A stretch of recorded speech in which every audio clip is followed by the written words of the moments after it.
17h04 avec nous en ligne, Édouard Stacot, il est président du CA de l'Observatoire des communautés noires du Québec. Bon après-midi, Édouard Stacot.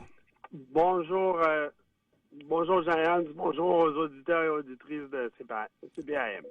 J'ai jamais été pris de coups comme ça, moi-même, qui pense que je sais tout de ma communauté. Ça s'est fait dans la clandestinité, Édouard Stacot? Non, pas vraiment, Jean-Yann, mais je pense que le travail qui se faisait nécessitait comme qu'on s'assure, premièrement, que le sondage ait été fait, ensuite que les données soient analysées, qu'on puisse le digérer et ensuite avoir ce partenariat avec la presse qui a fait cette publication importante dimanche. Et ça nous donne un observatoire en général. Son rôle, c'est quoi? Et l'observatoire, l'observatoire sur les communautés noires du Québec, ça va nous permettre de faire quoi? Bon, très important déjà de se rappeler que l'observatoire, c'est le bras de recherche du sommet. Mm-hmm. Les gens connaissent plus le sommet qui a des initiatives diverses en entrepreneuriat, dans la lutte à l'exclusion numérique, etc. Mais l'observatoire, ça nous prend un bras qui faisait de la recherche. Pourquoi faire de la recherche au sein de la communauté? C'est qu'il faut amener les nouvelles données, analyser, bonifier, créer, enrichir à partir de la communauté.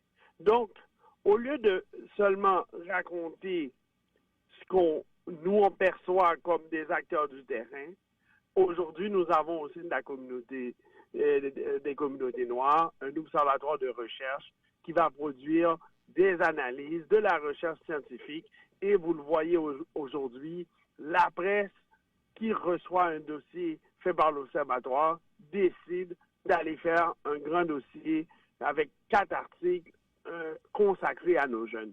Et ça, c'est le travail, parce que c'est un travail qui est fait de façon scientifique, professionnelle, avec l'intérêt, la participation des jeunes de la communauté.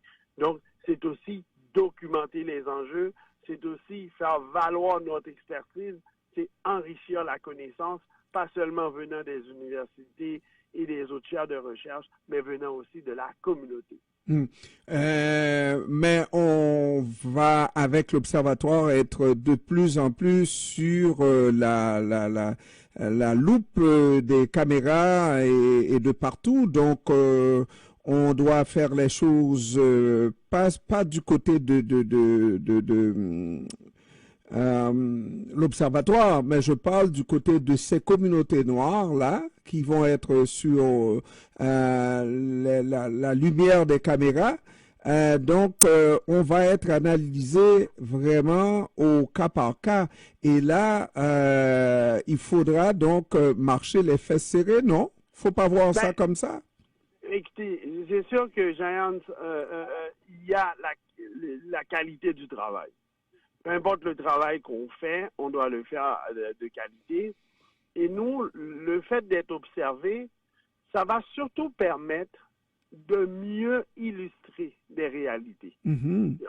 Je ne suis pas en train de dire que les gouvernements, les autorités, la société en général n'a pas connaissance des enjeux.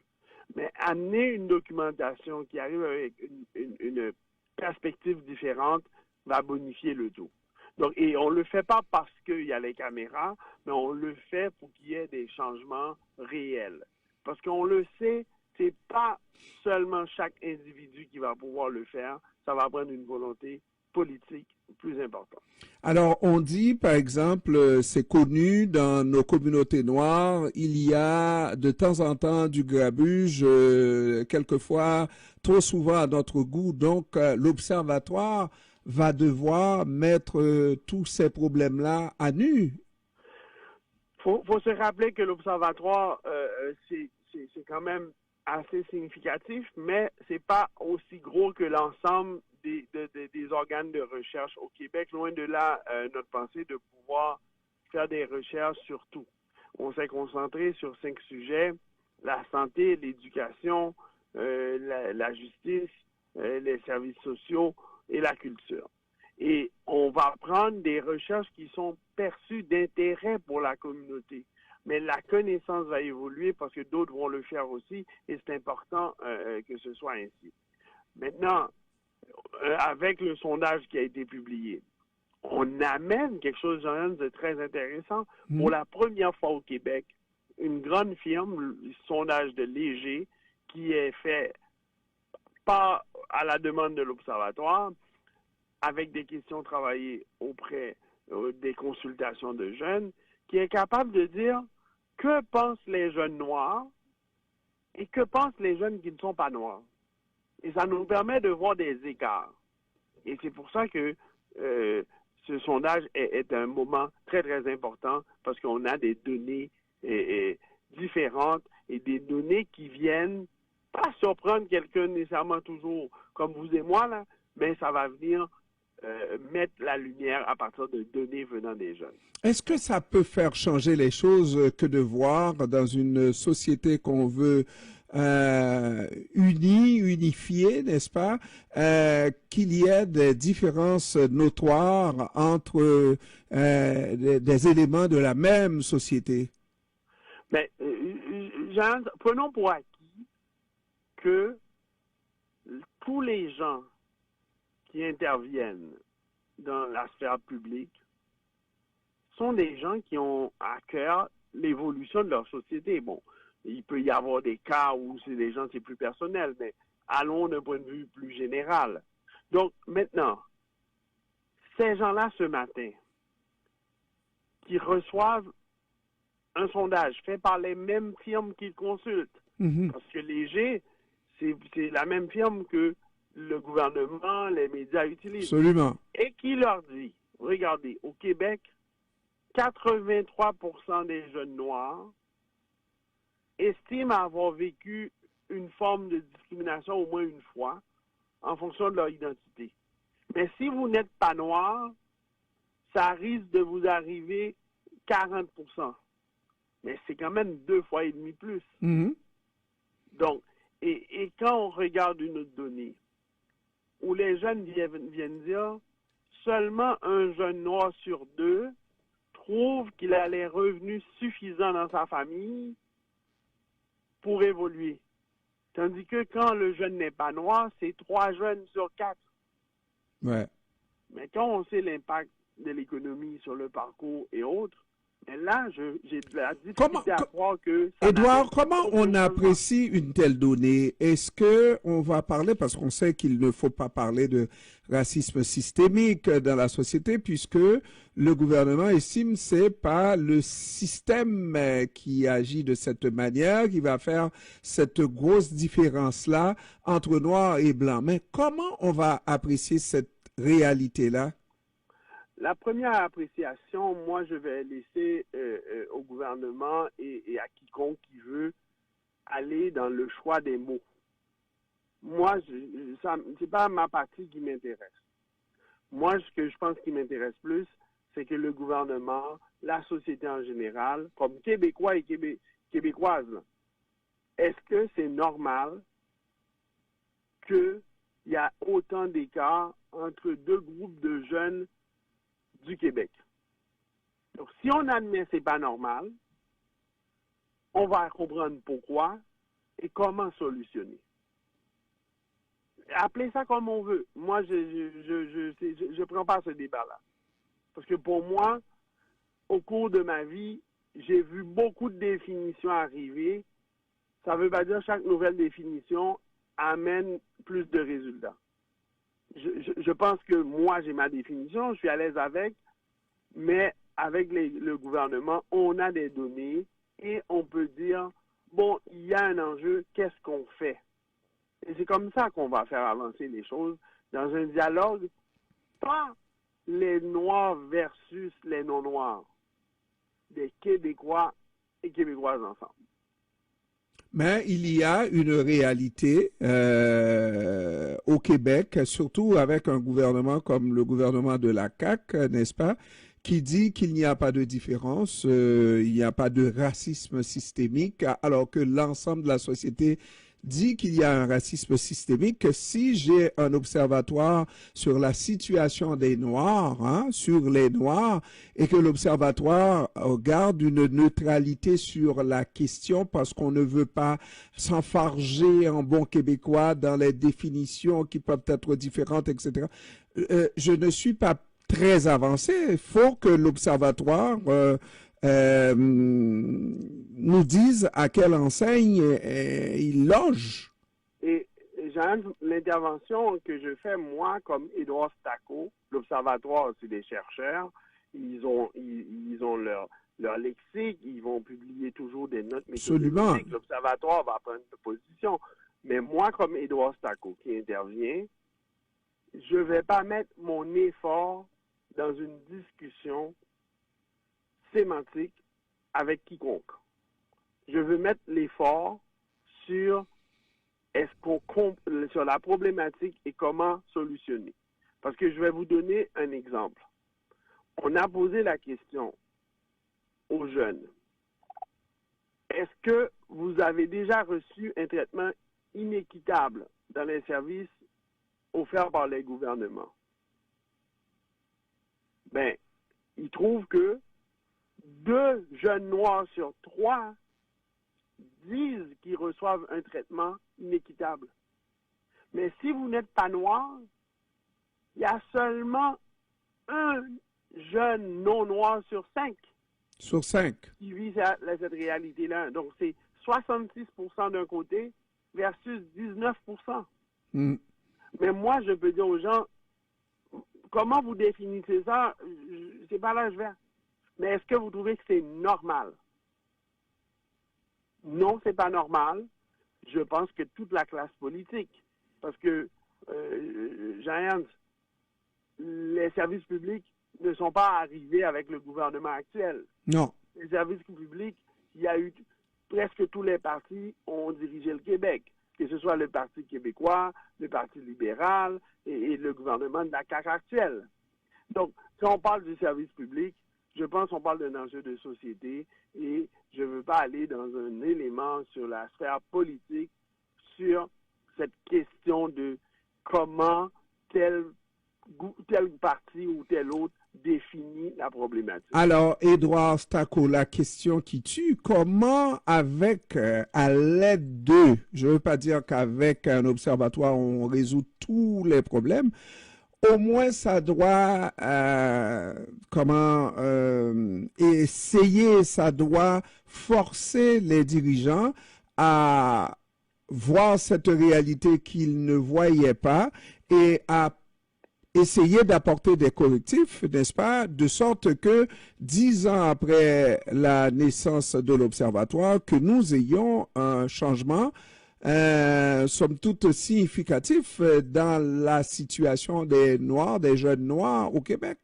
Ben, c'est une excellente question. L'Observatoire va faire partie du débat, va alimenter, mais nous, comme citoyens, comme membres des communautés noires, comme membres de la société québécoise, nous avons aussi le devoir de contribuer. Moi, je vais vous donner un exemple.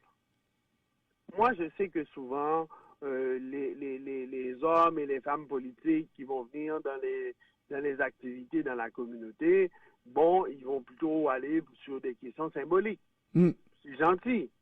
Mais aujourd'hui, si je rencontrais quelqu'un dans la sphère politique, je lui poserai la question, comment expliquez-vous ceci?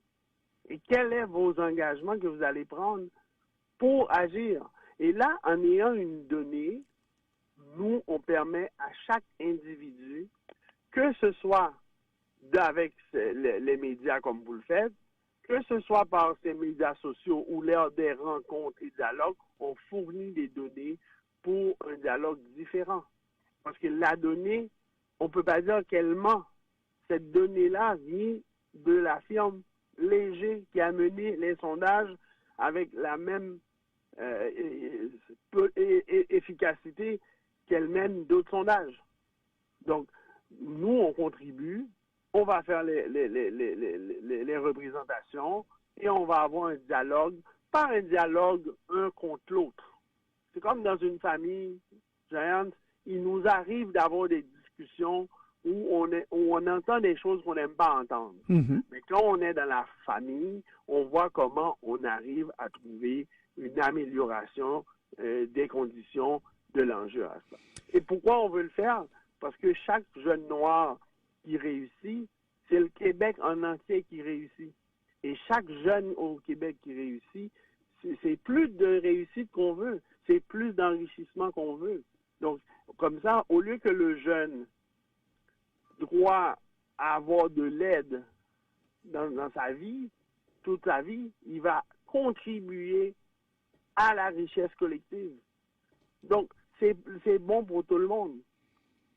Et effectivement, surtout par les temps qui courent, Édouard Stacot, on traite peut-être indirectement de la question de noirs, de blancs, d'étrangers au Québec, comme quoi les étrangers ne représentent pas un apport, mais représentent une charge pour le Québec et on ne regarde pas vers l'avenir. Les enfants d'Édouard Stacot est arrivé au moins à l'âge de 15 ans au Québec, mais les enfants d'Édouard Stacot sont nés au Québec et ils sont des Québécois et ils contribuent à la situation actuelle du Québec et dans le bon sens, n'est-ce pas? Et c'est un excellent point, Jean. Et dans l'étude, qui n'est pas que le sondage, parce qu'en 2025-26, l'Observatoire va publier toute l'analyse complète. On a posé des questions qui touchent la question des générations. À chaque fois qu'on a posé des questions, on a voulu savoir, est-ce que les gens qui sont de première, deuxième, troisième génération, ils ont des vécus différents? Et c'est, contrairement à ce que les gens peuvent penser, la situation ne va pas se résoudre juste par le temps. C'est parce que ça va prendre des changements à des volontés politiques. Ça va prendre une prise de conscience sociale, globale, pour améliorer les choses. Et c'est pour ça, ce matin, j'étais à la télé sur une grande chaîne de télé avec une des émissions les plus populaires de Salut Bonjour. C'était un bon dialogue et j'ai beaucoup aimé de voir que l'animatrice, en terminant, elle m'a dit, Monsieur Stacot, c'est à toute la société de faire sa part. Mm. Donc, c'est ce dialogue-là qui va faire qu'on ne va pas le voir un contre l'autre. Nous sommes dans la même famille, la grande famille des gens qui vivent au Québec et au Canada. Nous aimons notre Québec, notre Canada, nous la voulons meilleure. Voilà. Ne me dites pas qu'on est déjà mieux que d'autres. Mais oui, c'est certain, Jean. Le Québec est un endroit beaucoup mieux dans ces questions-là que beaucoup d'autres pays. Mais on veut l'améliorer, il y aura toujours de la place à l'amélioration. Absolument. Édouard Stacot. Je dis aux gens, on n'est pas dans une discussion un contre l'autre. Nous sommes dans un dialogue un pour l'autre. Absolument. Édouard Stacot, président du CA de l'Observatoire des communautés noires du Québec. Je te remercie, Édouard, d'avoir... L'Observatoire fait partie du sommet. Les gens peuvent aller consulter le site du sommet, Sommet Jeune Afro. Et puis, tu sais que c'est toujours chez toi, là, Édouard. Toujours, puis toujours, même si c'est chez moi, j'ai pas les questions les plus faciles. C'est comme ça. Merci, Édouard. Merci. Merci, au revoir. Nous